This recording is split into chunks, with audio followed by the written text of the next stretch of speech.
Ukiliangalia nyomi la Wakongo, ukitazama furaha waliokuwa nayo katika parade ya kusherehekea kufuzu kwenda World Cup 2026 kule Canada, Mexico pamoja na Marekani, unakuja kugundua hawa jamaa walimisi furaha kwa muda mrefu kweli kweli. Miaka 52 jana walikuwa wanashangilia azifu wamebeba kombe. Yani walikuwa na vibe kiasi ya kwamba unaweza ukahisi hii ndo timu ambayo imeshinda kombe la dunia. Yani Wakongo wana vibe brother.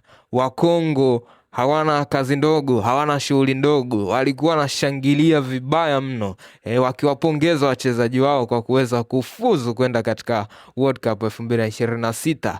Walipiga parade kabisa, wakawa wanazunguka mitaa ya Kinshasa. Wachezaji wote wamevaa sare, wamevaa t-shirt za kufuzu kwenda katika World Cup 2026. Congo DR ni moja kati ya timu ambayo nafikiri itakuwa na mashabiki wenye vibe zaidi kwenye World Cup 2026.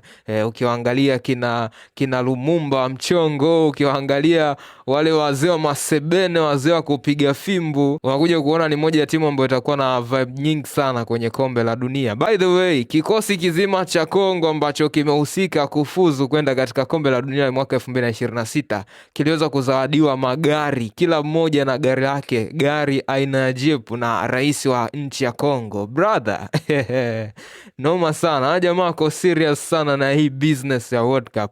Let's wait and see itakuwaje. Maana World Cup ni miezi miwili tu ijayo tunaenda kushuhudia kombe la dunia.